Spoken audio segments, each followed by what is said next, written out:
This podcast contains discussions of sensitive topics, which may include violence, death, abuse, self-harming behavior, hate speech, or discrimination. If you find these topics to be emotionally challenging, it is recommended you either skip this episode or proceed with caution. Welcome back to Have You Read This? A podcast for bookworms, lovers of sarcasm, and coffee addicts. Buckle your seatbelts and prepare for the worst, because here is your host and purveyor of opinions, Jason Morrison. I am absolutely not going to pull quotes from the book, and I'm going to do my best to try to keep things as general here as I can, because I'm really not joking around when I say that this book is not at all for the lighthearted. And I honestly, after reading it, I don't know who this book is for, to be truthful. Please take heed to that sensitive content warning, because if this type of discussion is not your cup of tea, just go grab another episode and check that out. Because if you know me, you know I'm usually sarcastic. However, in this case, I really am trying to give you a legitimate warning. I realize when recording this episode that I'm nowhere near the first person to review this book. I found a lot of vlogs and articles about it online. So I kind of thought, like, what do I even have to contribute to this after all? You know, I've come across a lot of people that are like, no, I've never heard of this guy, or I've never heard of this book. And I've also come across folks who knew the author and had no idea that he even wrote this book. The one that I want to talk about is Hogg, H-O-G-G, and it's written by Samuel R. Delany. According to Wikipedia, this was written in 1969 and completed in 1995. Goodreads said it was published in 1994, and honestly, at this point, I can't even remember how I found it. So many other readers have reviewed this one, and really all you have to do is hop on over to Google and type in the most disturbing books ever written. And I imagine that on the majority of those lists, this book will probably show up. It'll show up somewhere. I used to search really these lists like all the time, and I would come across something like, oh, this is soul crushing or devastating or horribly graphic. Instantly add it to my TBR. And I think one of the best ways to get something on my TBR is for somebody to say that they couldn't stand this book. It was just too much. I couldn't finish it. For some reason, I'm like, okay, challenge accepted. I will read that one. I had planned at some point, I was like going to go through these most disturbing lists, and I was just going to read all of these books, because really, I just wanted to see how bad they actually were. If you've listened to any of these other episodes or talked to me, you know, I've made my way through a variety of books that a lot of people couldn't finish or can't stand. I'm talking about a lot of splatterpunk books, Cows, Tampa, The Groomer, and even Notice by Heather Lewis. And I think all of these make those disturbing lists somewhere. And with each book, I think after I read it, I'm like, okay, I have finally reached the summit of what is the most disturbing thing I have read. And each time I'm surprised at a brand new level of depravity or graphicness that really defies all sense and sensibility. Now, I remember reading My Dark Vanessa, and that book really affected me. And it's dark, it's disturbing, it's kind of like the documentation of a human being destroyed. And I did a whole nother episode on that. I've read Tampa and The Groomer, both of which I've done episodes on. And I got to Heather Lewis's Notice, and I thought, this is it. Notice wasn't nearly as graphic as Hogg, but there was so much graphic detail combined with that feeling and emotion that I had from My Dark Vanessa that it was a very weighty book. All I knew of Hogg before reading it was that it was just highly disturbing and graphic. And I didn't read too much about it, kind of thinking that, okay, I'm just going to go into this one blind. I'm not going to have too much advanced knowledge of what to expect. So what does the synopsis say?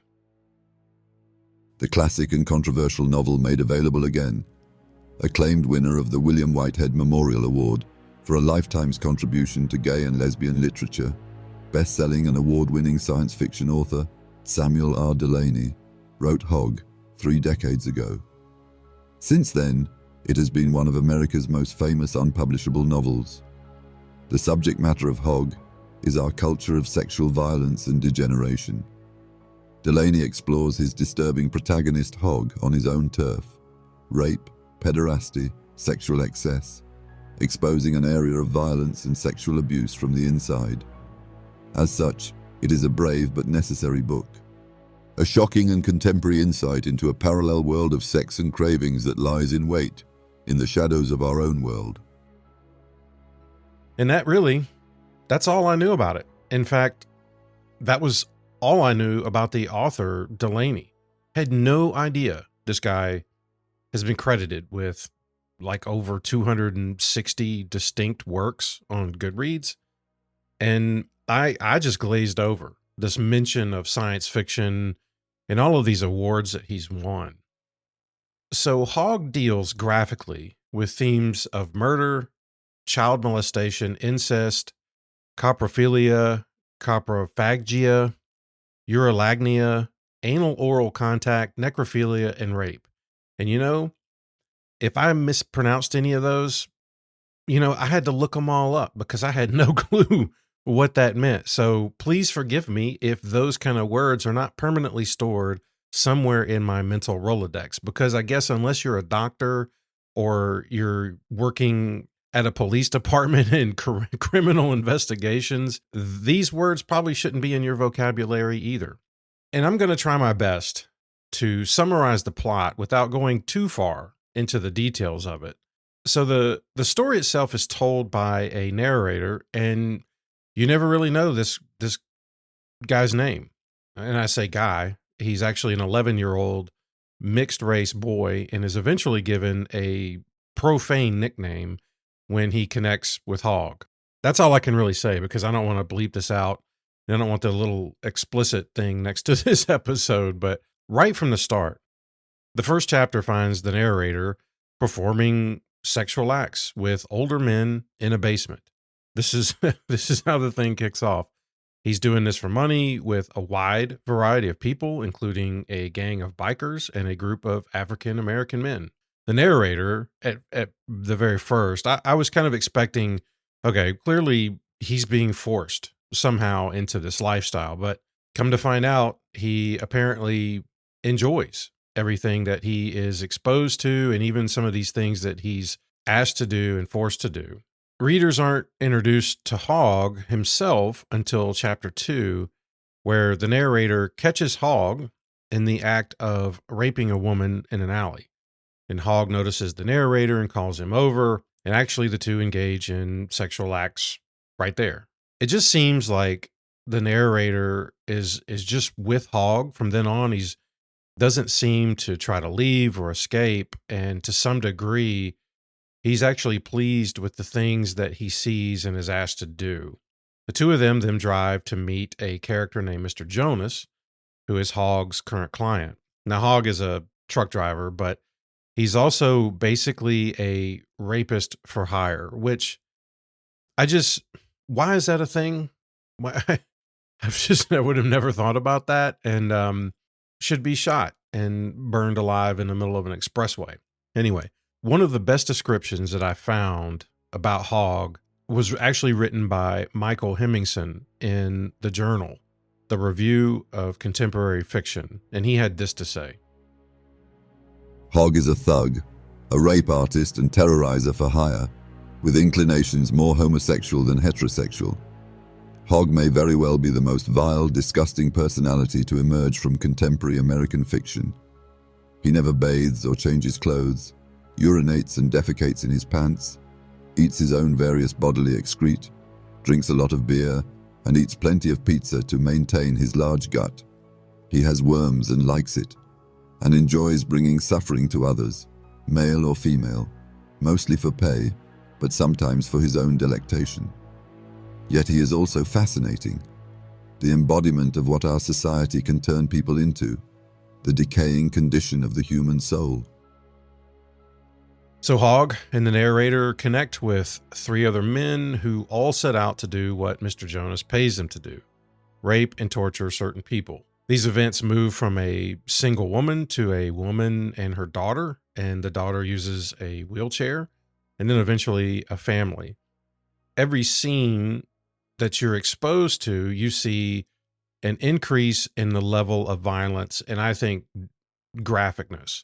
And I think one thing, if I'll say this, one thing that Delaney does very well with this book is there's really nothing hidden here. He's not trying to downplay any of this stuff. He clearly shows you the line. He's like, all right, this is where we're going. We're about to cross this line and it's probably going to make you feel uncomfortable. And then he pushes you over that line. And once you're at that point, you think, well, it can't possibly get any worse than this. And then the line moves again. And he does that throughout the entire book. I think maybe it would be better to say that he doesn't push you across the line. It's more like being drug across it. And one of the members of their crew turns extremely violent. And this guy goes on this murderous rampage and killing nearly 30 people in just the most violent way imaginable. So that's a lot going on. Like, I just can't imagine somebody say, oh, what's that book about? Like, I don't even know how to just explain it to a random person. I think I would just say, you probably shouldn't read this one, until you're ready. And at the end of the day, I think what I'm having trouble with is why the need to write something like this. I've seen others categorize this as pornography, transgressive pornography. And when I watched Criminali's review, and I love all his reviews, he said, I wouldn't want to share a cup of tea with anyone who got aroused while reading this. Amen, brother. That makes 2 of us. And I imagine that there are some people out there listening who might say, well, you know what? Artists don't need to justify their creations or offer any reasons for why they create what they do. Yeah, okay, I get that. I just wished that what was more apparent was the meaning and the purpose behind this. Maybe it's just an indication that I'm stupid and I need to read kids' books because I couldn't get this. I had a hard time with it. Also, Criminali brought up a point in his review where he suggested that given Delaney growing up in the time that he did, it was not easy to be gay and black. I would agree with that. And the thought here is that Delaney was trying to make a statement about that with this novel. I don't think he's wrong making up this assumption, but I just have a little bit of trouble with that because if you look up Delaney, he's a credible and talented author who is respected in his community as far as I can tell. And I can't see someone with as many books under his belt just deciding to go off the rails and write something like Hogg unless it had a much deeper meaning behind it. And I'm also saying that knowing that I have not read his entire body of work, so I could be wrong. Maybe all of his stuff is very graphic. I can't imagine that everything is as graphic as Hogg, but again, I haven't read anything of his. As I dug around, I found an interview that Terry Enright did with Delaney, and it offered some insights into the book. And I found a lot of videos of Delaney speaking. I don't find too much that are solely about this novel. A lot of it is about his science fiction work. I couldn't stop thinking about this voiceless narrator and his willingness to accompany Hogg. In the interview with Delaney, he says, the narrator doesn't feel particularly dependent on any of the adults he's with, which is why he's not frightened of them in the same way that a more middle-class child would be. Yes, one of the troubling parts of this book is that through a set of preposterous circumstances, we don't see Hogg really abusing the narrator, at least in any way the narrator doesn't actually enjoy. And then he goes on to say this, because the narrator hasn't been afraid of Hogg, that's why the relationship doesn't feel abusive to most readers who actually engage the text. And indeed, the fact that it doesn't feel abusive is why it feels so uncomfortable. Right now, the reigning wisdom is that all such relationships must be. Well, all I'm saying is that fine, take a look at this one and see what you think.